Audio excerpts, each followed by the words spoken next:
Welcome to this episode of Horrific History and Hauntings. I'm Beth. And I'm Ramey. We're your hosts, here to talk about the stories that the history books ignore. From the horrific epidemics and ghostly hauntings to the catastrophes and tragic events that have sickened humanity. Indeed. Beth, what are we talking about today? Alphabet death. Oh, good. Today in history, November 9th is the day we are recording. In 1965, a young man named Roger set himself on fire in front of the United Nations building. Why did he do that? He was part of a Christian group that believed in helping people and wanted peace, and he was clearly deeply disturbed by the Vietnam War.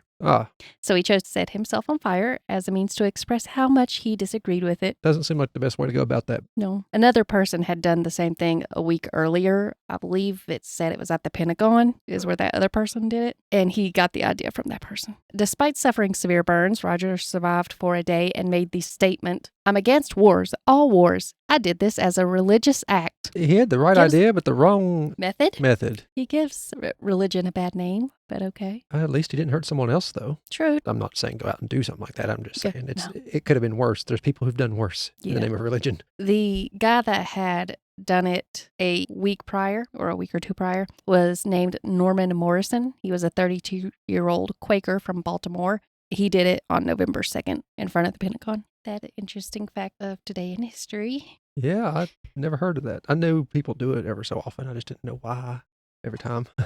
U is for uranium. Good. I'm going to go with UTI. Those all can kill you. Yeah. I bet one is a lot more of an exciting story to talk about, though. How did you get uranium poisoning? Or how did you die of UTI? Not getting antibiotics. Unisex is the first one up. Today, infants born with genitalia of both sexes undergo chromosomal blood tests to determine the dominant sex. Following the gender assignment, a surgery is performed that enhances the chosen sex's characteristics. Usually, individuals are unaware of these procedures. The parents let them grow up and never tell them, I guess. Fair enough, I guess. Yeah. I don't know how I'd feel.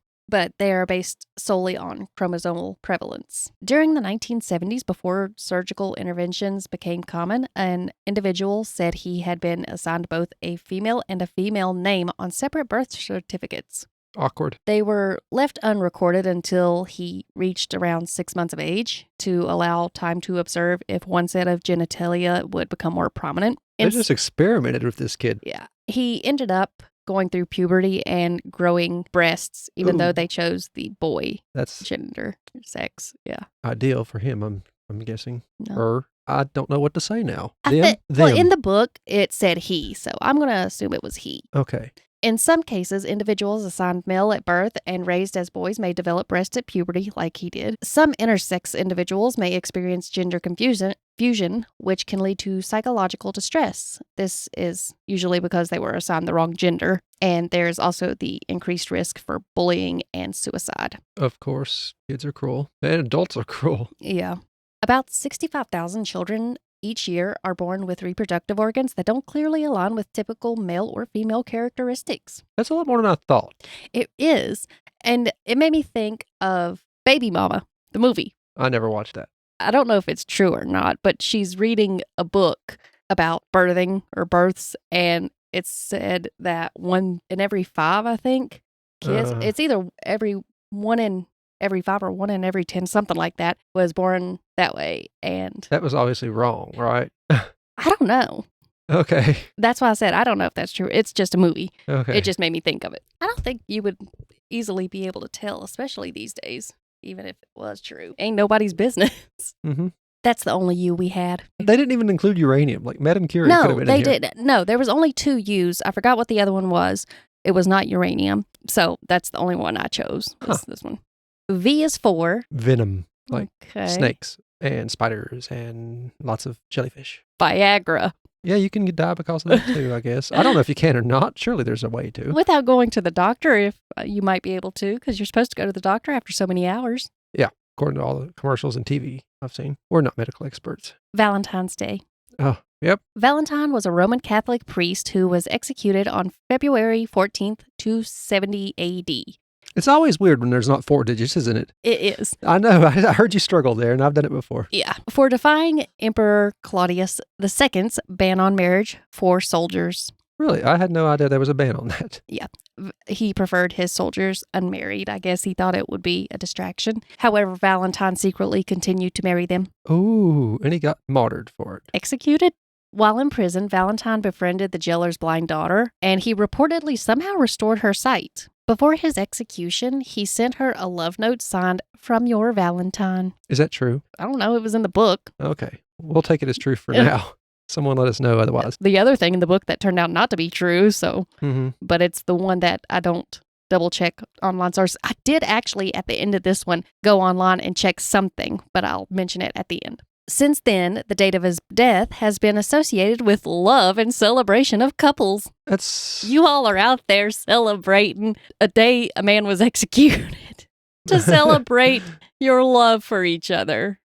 While Valentine's Day celebrates love in couples on the day of a man named Valentine who was executed, it can also be a difficult time for some. The attention surrounding love and relationships and such can lead some of those who are not in relationships to feeling agitated and depressed. I guess. I never really cared about it at all. It was more of a high school feeling for me, but it didn't really bother me that much either. I never really cared. Of course, some people really take that stuff serious. Yeah.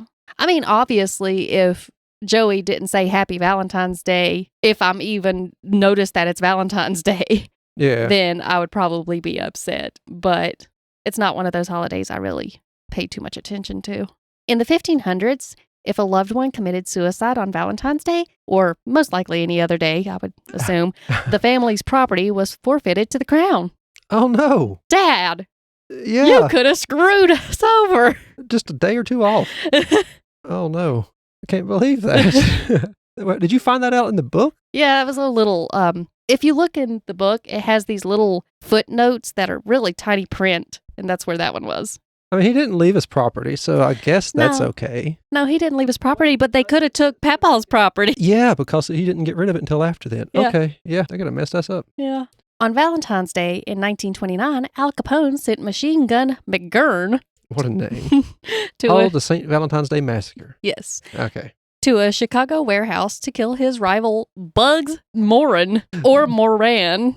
I don't know. 7 men were lined up against the wall and executed. Bugs managed to escape, though. These 7 men, and the one that he was trying to kill off was not one of them. I'm pretty sure that's what got Capone so in trouble, but he didn't actually get caught for that. He got caught for tax evasion because nobody could ever tie it to him, really. Well, it said that eventually it did lead to his downfall.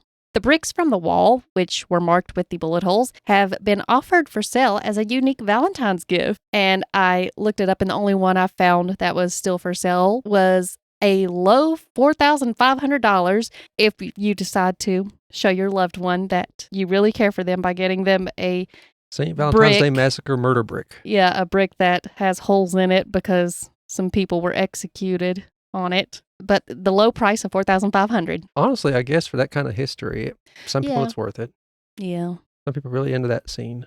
A woman named Clara married her husband David Harris on Valentine's Day in 1993. Isn't that sweet? So far. Our mom and dad was married on Valentine's Day. I guess just don't get married on Valentine's Day. I seen something else Seems about that the other day. Yeah. A decade later, Clara confronted David as he was leaving the same hotel where they had their wedding. With him was his much younger mistress. Isn't he so respectful? Clara then ran over her shitbag husband with her Mercedes 3 times in the hotel parking lot. Makes me think of the Chicago movie song. He had it coming. He ran into my knife 10 times. It's a good song. It is. Never watched the whole play or show or anything? I did. It's not that great. It's one of those one-time watch movies. Ah. Yeah. On Valentine's Day in 2004, she was sentenced to 20 years in prison. I don't think she deserved that much time. It was a crime of passion, and he obviously had it coming. If anything, she simply took the trash out. I don't think murder is a good substitute for just a divorce. He could have divorced her. Yeah, I know. She could have got everything he owned and also freedom from that mess. That is a good point. If she could prove it, get that alimony. Unless she had I guess a prenup. When did this happen? 2004. Oh, yeah, that's plenty of time. There's cameras places, Beth. She could prove that. Yeah. If the hotel was willing to give her the footage. They had to give it to the police afterwards, I'm sure. On Valentine's Day in 1993, a Miami woman was certain that her boyfriend was going to propose. After she tore through the candy and squished all of the chocolates, what a waste of chocolates, she realized there was no engagement ring in there. So she obviously grabbed a kitchen knife, because that's what normal people do, and stabbed him 2 times in the chest. Okay, now this one, my opinion differs, because they wasn't married. They wasn't engaged. She could have just walked away and said, I'm tired of wasting my time. Kick rocks. Bye-bye. Yeah. How long did she wait, I wonder? I don't know. That might be a big part of it. And how many promises did he make, perhaps, too? True, but I mean, that one, it was much easier to walk away. Yeah, I'm not saying she was in the right. I'm just saying normal people don't act that way, so something must have been. No, normal people don't go around stabbing people. Approximately 2,900 suicides occur each year during the week before and the week after Valentine's Day. Huh. Our daddy's part of that statistic. I know, right? I wonder if he knew that when he tried to change things up a little. I don't know. Video games is next. Oh my goodness. Are you serious? We have a whole episode about why this is craziness. But now we're going the other direction. I'm still going to have the opinion of you are capable of making your own decisions. Stop blaming the game. Yeah. But when video games were introduced in 1970, only 13% of kids played them weekly. By 2002, however, 95% of teens reported playing video games at least once a week. Many experienced good mood swings and withdrawal symptoms if they are denied gaming time. Mood swings is fair. A kid would be outside playing and got told to come inside, and that caused a mood swing. Yeah, but I can honestly say, for a while there, I did have the withdrawal symptoms of not having my Sims. I am partial to Pokemon and Mario Kart these days. Yeah. Video game addiction can start when players show signs as neglecting personal hygiene. I don't do that. Declining grades, social isolation, which often they will prioritize the characters in the game over real life connections. Now that's the RPG thing, but most of it's multiplayer now. Most everything kids are playing is multiplayer. So. See, I thought at first that, I've never had a video game character that I loved hurt me. And then I remembered Grand Theft Auto San Andreas and was it Smokey? Yeah, Big Smoke. Big Smoke. I liked that Big situation was heartbreaking. Yeah. Spoilers. If you haven't played it by now, then you're going to get spoilers no matter what. It's ancient. Yeah. Some intense players also suffer from physical issues like carpal tunnel syndrome, high blood pressure, elevated heart rate, and seizures. I've been lucky enough to not experience any of those. I'm pretty sure that would happen if you watch... I've experienced the high blood pressure, but not because of a game. Yeah. The elevated heart rate, obviously, but not because of a game. I'm fairly certain that that's just because of the flashing lights. It could be in older sources of media as well. And I think most of them have warnings now. Yeah. Pokemon. One episode of Pokemon caused a big issue. In September 2003, 2 brothers, ages 14 and 16, had spent several days playing Grand Theft Auto. I knew it was going to be Grand Theft Auto. It's always Grand Theft Auto. When they were told to get off the game and go outside, they took shotguns to Interstate 40 near Newport, Tennessee. Oh, no. Then they began firing at passing cars. That's not the right way to play games. And that's one case. I feel like they knew exactly what they were doing, and they were just upset and mad and being little brats because their parents told them to get off the game and go outside and play. That's what I feel like. After causing multiple crashes and killing one man, they told police they were inspired by the game. No, you wasn't. You was just mad you had to stop playing the game and go outside. How old? Let's be for real here. I mean, I'll give them this. It does seem a little out there, just on a whim. I don't know what did it. How'd they get their hands on a shotgun? That's what I'm saying. It's also kind of the parents' fault because you're supposed to lock that up. And they shouldn't have been playing it. There's ratings on games. I played it at that age, and but I played it younger than that. Yes. But it says following the incident, Rockstar Games pointed to the M for mature rating, which clearly indicates that the player needs to be 18 years or older to play Grand Theft Auto. Obviously, we were not 18 years old when we were playing Grand Theft Auto, but apparently we were more intelligent than these two. At least more restrained, a little bit more Makes me feel smart. In August 2004, a 22-year-old man and 3 teenagers broke into a vacation home on Daytona Beach. When owners who lived in Maine asked their granddaughter to check on the property, she discovered 6 people living there. Just taking up residence. Yep. After having the squatters removed, she took their abandoned clothing and Xbox back to the rental home she shared with friends. So this was stuff that they had left behind. That they had been kicked out without getting. Yeah. The squatters later discovered where she lived, broke in during the night, and brutally beat and stabbed her and her 5 roommates as they slept. That's a little extreme. I would have wanted my Xbox back. You should have took it in the first place. They probably got drug out and couldn't get it. Maybe, but... I don't think they're legally allowed to claim their property after they've been drug out of the house without claiming it, even if they're not supposed to be in the house themselves. Oh. So... Well, that's cool. Yeah, I mean, that woman just stole their stuff as much as they stole her property. Yeah. Back rent. That's exactly what she thought, and that's why you can't do stuff like that. Yeah. It might feel good to do it, but you shouldn't do it. It can come back and bite you. I don't say you should go out and murder somebody that does it, but I'm pretty sure there's like a legal claim. That's my stuff. Give it back. Yeah. I might be wrong. Some states might be different, but... I don't know. I don't know how any of that works. Then again, I don't break into people's houses and try to live there. True. The attackers were eventually caught because the dumbasses, the only item they took from the scene was the Xbox. Ah. It was pretty clear. Yeah, that was a little silly on their part. Yeah. In 2003, the video game Pocket Monster caused stress, fatigue, and hyperventilation in many players. I've never heard of this game. That's the Japanese name for Pokemon. Is it? Yeah. Why the hell would it cause stress, fatigue, and hyperventilation? I don't know. The only time I get stressed is when I'm trying to go through the grass and Pokemon that are common won't stop popping up. Probably because this wasn't an American thing. It happened in Japan. I'm not sure about that, but that would make sense. It also reportedly triggered epileptic-like seizures in over 100 children, which we mentioned before. That was an episode that done that. Yeah, but I can also see why a game would do that, like the older handheld ones that had when that flashing screen. When you get in the tall grass and encounter a Pokemon, the flashing. Yeah. Although around 50 deaths were linked to this, video game manufacturers argued that such incidents could have occurred regardless, which is true, especially in individuals already prone to epilepsy. I don't remember the video game causing the problem. It was like I said, I thought it was one episode of Pokemon. Yeah, but I can understand, like I said, when you are walking in the grass and a Pokemon comes up and that flashing... little twirly light thing. Yeah. I'll never forget that in a sound. I can't make it. I could do the Pokemon Center sound, but not that one. Too many doo-doo-doots. Next up is volcanoes. We've seen some people flinging themselves off the side of one the other day.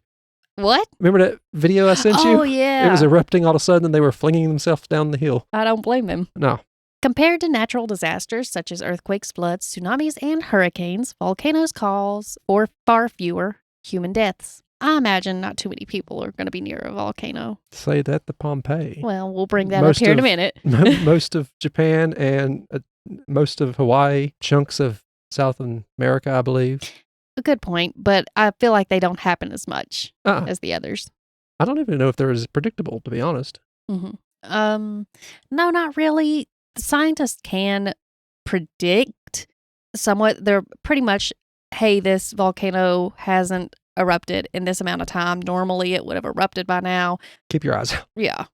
Mount St. Helens, a volcano in Washington State, erupted on May 18th, 1980 at 8:32 a.m. Was he a reporter or a photographer? There's a bunch of people, but this guy was really close. One was a reporter. And there's a guy at the hills on the bank, like in a cabin, wasn't he? Didn't he have a house or a cabin? No, he was a photographer, sorry. Yeah. The eruption sent a plume 1,300 feet into the sky. It darkened towns as far as 85 miles away. Lava shot out at 650 miles per hour with a temperature of 600 degrees Fahrenheit. A little bit too much to handle. Yeah. The eruption triggered avalanches, earthquakes, and fires, which resulted in the deaths of 62 people. They all had gathered to see it, didn't they? A lot of them did? A lot of them were already evacuated, from what I understand. Unlike Mount Vesuvius, which erupted unexpectedly in 79 AD and froze the residents of Pompeii as statues by covering them with ash. They've done some research. They could finally use the DNA, an AI somehow, to determine that two sisters that they have always thought were sisters were close to each other were not, in fact, sisters. They were really no blood relation. And so was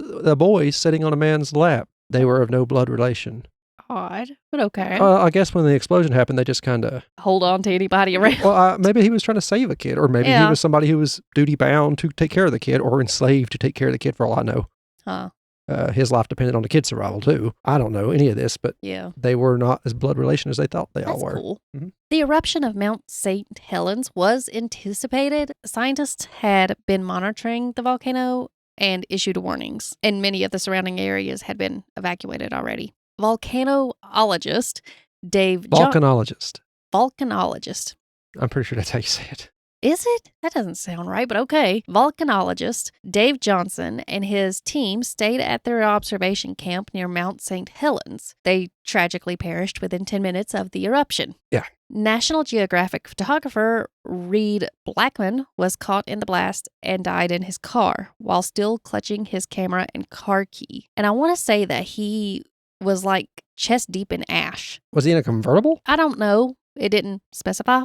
In 1993, a 10-year-old student's suicide by jumping into the active crater of a volcano on Oshima Island, Japan, seemed to trigger a wave of similar suicides. Over the following 3 months, 311 other students followed behind to jump to their deaths in the lava. Why not put up a fence? Well, I guess you could just climb the fence also if you're that desperate. Looks like after the first one you would do that. Yeah. You can't really move the volcano, but Yeah. there's things that could be done. I remember years ago when I was interested in going to Japan, which, I mean, I still would love to go. I was doing some online research and I found something that said the suicide rate for students in Japan is quite high because of how difficult the schooling or education system is and the requirements and the harsh expectations. Yeah. So there's that.